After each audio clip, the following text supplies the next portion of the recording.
Our Bibles to Psalm 119. Salamo se lau se fuku leima. A rono whai upo e lua.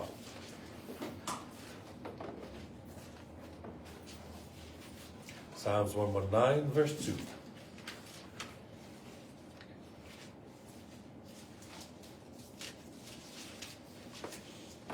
Instead of set up on that, the author was unknown, and the time period was between 1010 and 930 BC, and the audience was to the Israelites. So, can I have the Samoan readers, please, reading Salamo se lau se fuku leiva, alona whai upo e lua. Whai maua, na whai tau tatasi e whamolmoni. Amu ia I ia. Amu ia e a tau e tausi ana tūla whono. To e sa ia te ia toa toa. Now, New King James Version readers. Blessed are those here.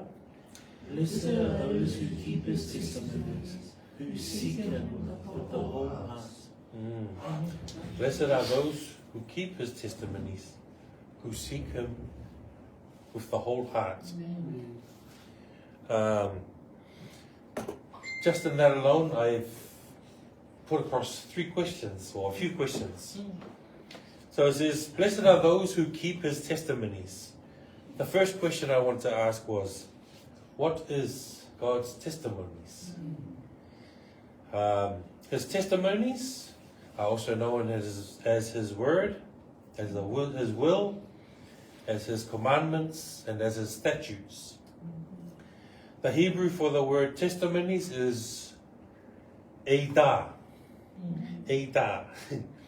Eidah describes a witness and is typically used in reference to the divine laws of God that was given to Israel. In other words, they were called to keep the word of God. So to keep his testimonies was to keep the divine laws of God that were witnessed by Israel. There's a quote from Willem van Gemeren.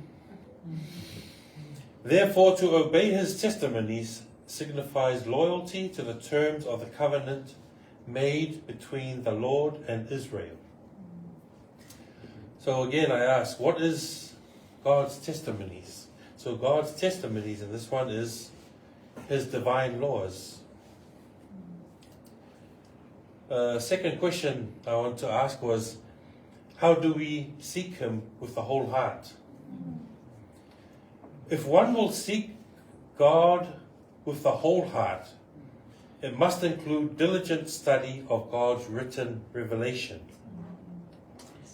These are good and important ways to seek God that are highlighted in his word, such as in prayer, in worship, fasting, serving, and so forth. So how do we seek him with the whole heart? In prayer. I remember Pastor Freddie's example that he showed us on Thursday. How is your prayer life? If you are at a 10, keep it at a 10. If you are at a 5, reach for a 7. If you are at a 0, aim for a 1. Amen. Meditating on his word and diligently studying God's written revelation. Third question, what are the blessings? A quote from Spurgeon, blessedness is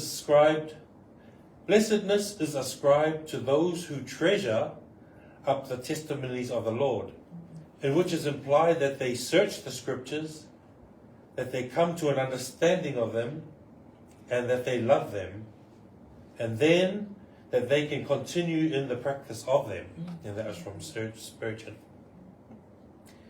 What are the blessings to those who keep his testimonies? What are the blessings to those who seek him with their whole heart? 2 Chronicles 31, verse 21.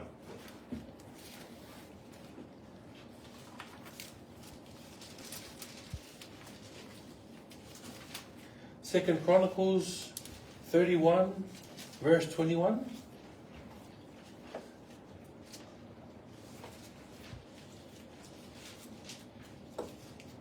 Yeah, if we can read that in Samoan first from Mole. 2 Chronicles 31, verse 21. Whai o maua, ai tau mai from Mole.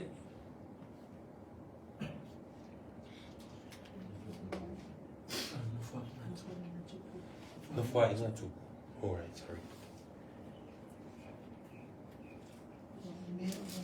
Alright, I see, I'm sorry.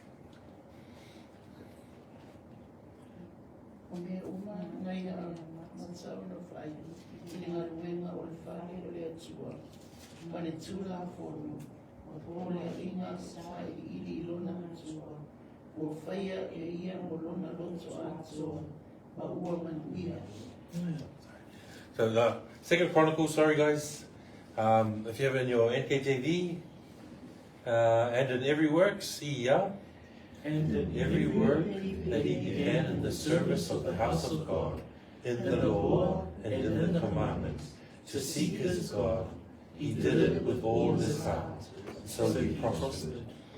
Yeah, and 1 Kings, chapter 2, verse 3, I will read it out for us in the New King James.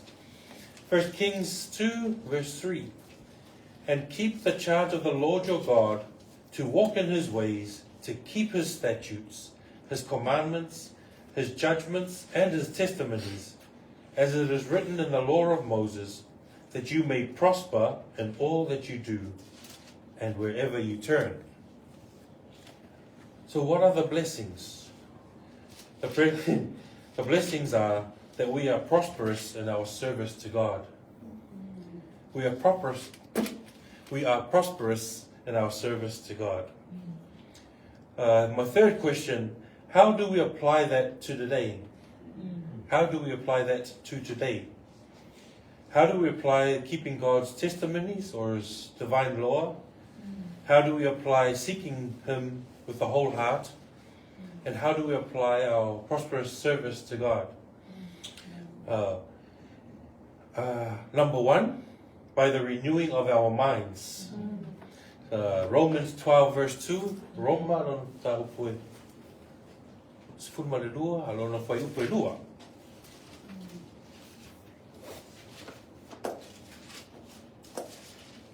Romans 12 verse 2. We'll have the English version first, please.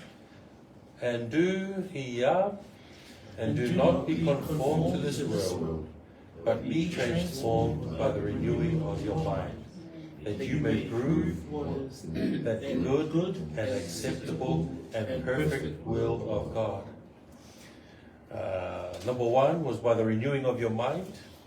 Number two is by loving Christ. We can turn to John 14, verse 23.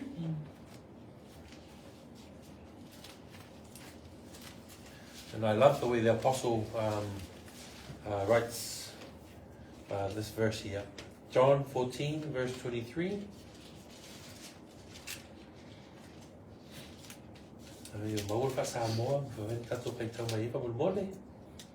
Johannes fulfa, foi polus matot. I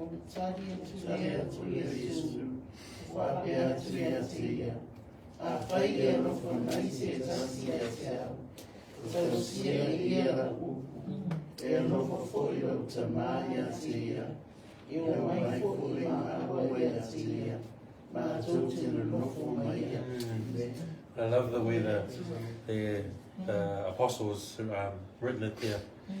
We have the English readers. Read it with me. John 14, verse 23. Jesus answered, Jesus answered and said to him, if anyone loves me, he will keep my word, and my Father will love him, and we will come to him and make our home with him. And that's how we apply that to today. That if we love Jesus, we will keep his word. And by doing that, the Father will love us. So that's the blessings that we get. This is God's love. Why? Because we're following and keeping to his statutes, his testimonies. Finishing up. So the Old Testament writes to its audience, telling of the excellences of the Word of God, how seeking Him with the with the whole heart, and the keeping of His testimonies, the keeping of His laws, the keeping of the Torah brings blessings. The New Testament echoes the same through Christ Jesus. The excellence in the Word incarnate, which is John 1 verse 1. Seeking in Him who is the way, the truth, and the life, which is John 14 verse 6. God's blessing is a given because it exalts, it praises Him, and it magnifies His name. So, in finishing off, let us love Him wholeheartedly. Let us be guardians and watchmen of His Word. Let us seek Him diligently, and let us pray earnestly. Amen. So as we head into our time of prayer this morning, it's the encouragement from the Word of God this morning that He will bless us if we stay true to Him. Amen. So I'm just going to hand it back over to the team for one more song, and then we'll break out into our time of prayer.